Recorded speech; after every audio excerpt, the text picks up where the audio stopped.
इस देश में पिछले कुछ वर्षों से एक बीमारी आई है। उस बीमारी का नाम है सांप्रदायिकता। ऐसा नहीं है कि ये बीमारी पहले नहीं थी, लेकिन पहले लोग इस बीमारी का प्रदर्शन यूँ खुलेआम नहीं किया करते थे और सांप्रदायिक होते हुए भी वो अपनी सांप्रदायिकता को छुपा के रखते थे। लेकिन अब सबसे सोशल मीडिया का दौर आया है, तो अब ये बीमारी और इसका प्रदर्शन खुलेआम होने लगा है। आपको याद होगा कि बालासोर में एक भीषण ट्रेन हादसा हुआ था। इस ट्रेन हादसे के कुछ घंटे बाद ही एक गैंग ने, जो सांप्रदायिक गैंग है, फ्रिंज एलिमेंट जिनको कहा जाता है, सरकार खुद कहती है कि ये फ्रिंज एलिमेंट है, उसके लोगों ने इस हादसे का जिम्मेदार मुसलमानों को बताना शुरू कर दिया था। एक तरह से इनडायरेक्टली फेक न्यूज़ फैलाकर या भ्रमित खबरें फैलाकर यह दिखाने की कोशिश की थी कि यह हादसा नहीं है बल्कि हमला है। इसी क्रम में नाम था सुदर्शन वाले सुरेश चौहान के का। सुरेश चौहान के वो शख्स है जिसका काम ही सुबह से लेकर शाम तक सोशल मीडिया और अपने चैनल पर नफरत फैलाना है। मुसलमानों के खिलाफ किसी ना किसी बहाने से उसे अपनी नफरत का प्रदर्शन करना है। आज उसने एक खबर चलाई। उसने क्या, बाकी जो मीडिया है, दूसरा जो मीडिया है, दैनिक जागरण जैसे अखबार ने भी उस खबर को चलाया और उसमें दावा किया कि बालासोर हादसे में जेई यानी जूनियर इंजीनियर आमिर खान का नाम आया है और वो फरार हो गया है, उसके घर को सील कर दिया गया है। ये दावा किया था सुरेश चौहान के ने। इसके अलावा जो दूसरे हैंडल हैं जो इसी तरह का नफरत करने के ही, जिनको सिर्फ काम है नफरत फैलाने का, उन्होंने भी ये दावा किया था। उन्होंने इन खबरों को ट्वीट किया और बताने की कोशिश की, ये दिखाने की कि ये जो हादसा है ये सिर्फ हादसा नहीं है बल्कि ये कोई साजिश है और इस साजिश के जिम्मेदार मुसलमान हैं।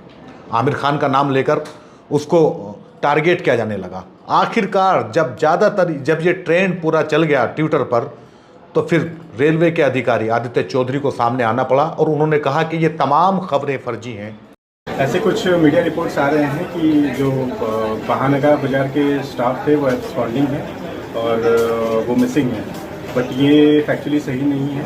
जो सारे स्टाफ हैं स्टेशन पे सारे प्रेजेंट हैं और इंक्वायरी के पार्ट हैं एंड जहाँ जहाँ उनको सीआरएस और सीबीआई की टीम जा रही है वो एज रिक्वायरमेंट वहाँ पर पहुँच रही है। इन खबरों का उन्होंने खंडन किया और कहा कि कोई ना कोई फरार हुआ है, बल्कि सब सीबीआई जो जांच कर रही है उसमें उस जांच में सहयोग कर रहे हैं। ना कोई फरार हुआ है, ना कोई गायब है। अब सवाल ये पैदा होता है कि ये भ्रामक खबरें फैलाने वाले, ये जो नफरती एलिमेंट हैं, नफरती चिंटू जिन्हें कहते हैं, फ्रिंज एलिमेंट इन्हें इनकी सरकार कहती है, इनके खिलाफ कोई एक्शन क्यों नहीं होता? क्यों ये समाज में इस तरह की खबरें फैलाकर दूरियां पैदा करने की कोशिश कर रहे हैं? आखिर कौन इनको संरक्षित करता है? कौन है जिसकी शह पर ये सारे काम कर रहे हैं? क्या साबित करना चाहते हैं? अगर मान लिया आमिर खान जिम्मेदार है तो क्या पूरी कम्युनिटी जिम्मेदार है?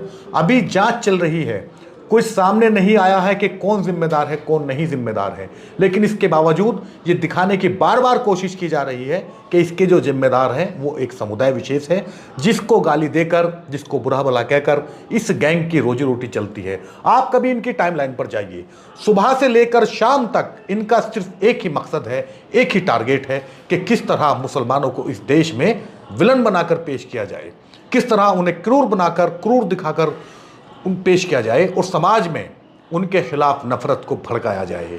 लेकिन सवाल तो तब पैदा होता है जब सरकारें और पुलिस इस मामले को गंभीरता से नहीं लेती है, इन लोगों के खिलाफ कोई एक्शन नहीं लेती है। रेलवे के अधिकारी ने अपना फर्ज अदा कर दिया, उन्होंने इस खबर का खंडन कर दिया, लेकिन ये खबर व्हाट्सएप ग्रुपों के माध्यम से कहाँ पहुंच गई होगी इसका अंदाज़ा शायद उन्हें नहीं है। आमिर खान की खबर को मीडिया ने ब्रेक किया और लिखा सूत्रों के हवाले से। ये सूत्र भी बड़े अजीब होते हैं।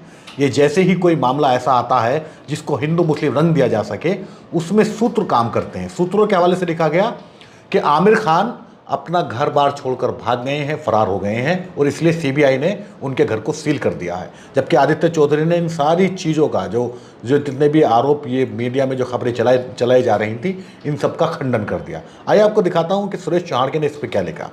सुरेश चौहान का ये ट्वीट आपकी आंखों के सामने है। सुरेश चौहान लिखता है कि जब मैं कह रहा था ट्रेन हादसा या हमला तो लोग विरोध कर रहे थे, पर मैं भारी विरोध के बाद भी अपनी बात पर अड़ा रहा क्योंकि मेरे पास तथ्य और सत्य था। सुरेश चौहान ने इस खबर को, जो खबर आई थी कि आमिर खान अपना घर बार छोड़कर भाग गए हैं, इस खबर को ट्वीट करते हुए ये ट्वीट किया था।